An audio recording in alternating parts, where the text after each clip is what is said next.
before I get started in disconnecting that rinse pump from the booster tank. I know there's some residual water inside this booster tank. You can see it better right there. It's got to be drained, and so there's a hose that's right here at the bottom, this bottom hose. And so I'm going to disconnect this and just drain it manually. Just going to do that, bring this clamp down, and then once I get it all the way down, I'll lay this hose down, and I'll just capture the water in here, and then that's how we'll drain the booster tank. There's not much water in there. Sometimes I just throw it out right here in the floor drain, or just in the sink right here, just to get that water out. That way when I disconnect that blue hose that's in there, it doesn't pour water all over the floor. So that's the reason we're doing that. A lot of times, most times, what we got to do in order to get this hose to come off of this air gap, we got to get one of these guys in here. Some of these little hooks from Harbor Freight, just to break this seal from around it.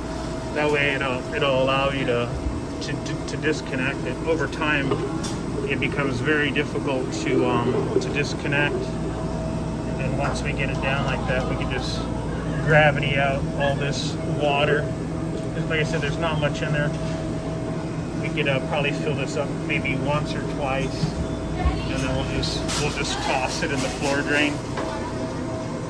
So I got the fill solenoid yanked out a little bit. You just feed some slack through the back and bring this fill hose out, and then disconnect it from the fill solenoid. And you can do that just with a regular set of pliers. Loosen it up. I've got the water handle off right there, so I'll just take this off, let the residual water just land on a towel, get that disconnected, because the goal is to remove enough stuff where we can remove the wash pump straight out. A lot of times we get calls for fill errors. The machine's having trouble filling up the wash tank and things, and a lot of times what it is this fill solenoid is clogged. If you look inside there's a bunch of black rubber and things that get stuck in there. Looks like these little bits of black rubber you see there, and it's from the inside of this stainless steel hose. It begins to deteriorate over time, and it clogs that little strainer right there, and this thing can't fill up as quickly. When a lot of times when you have trouble, that's the thing you want to look at first. If this hose has been on there for a long time, it's always a good idea to replace it. Up here in the front, you can trace the wires from the rinse motor. You know, they got this heat coating on there. Just trace it up towards the front, and you can use a needle nose plier on one end and the plier on this end. You could separate these. I've loosened them up ahead of time just to make it easier. The next thing you'll want to do, you got to cut off these factory zip ties to get it loose so you could pull it through. There's a couple of them in there, and then there's these wire harness holders. You can bend these back and scooch them out of there. A lot of times those will just break off. So we'll disconnect those wires before we pull out this motor. So here's the wires out, you know, just so you can see them. And a quick note on the wiring. The rinse motor's female connectors are real tiny.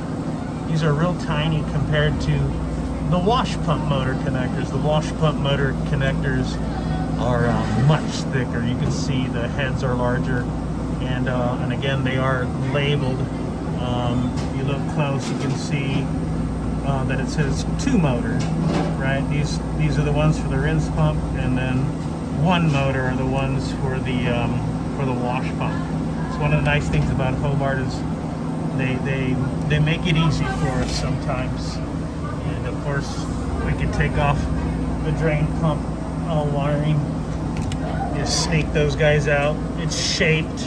There's nothing else that connects to.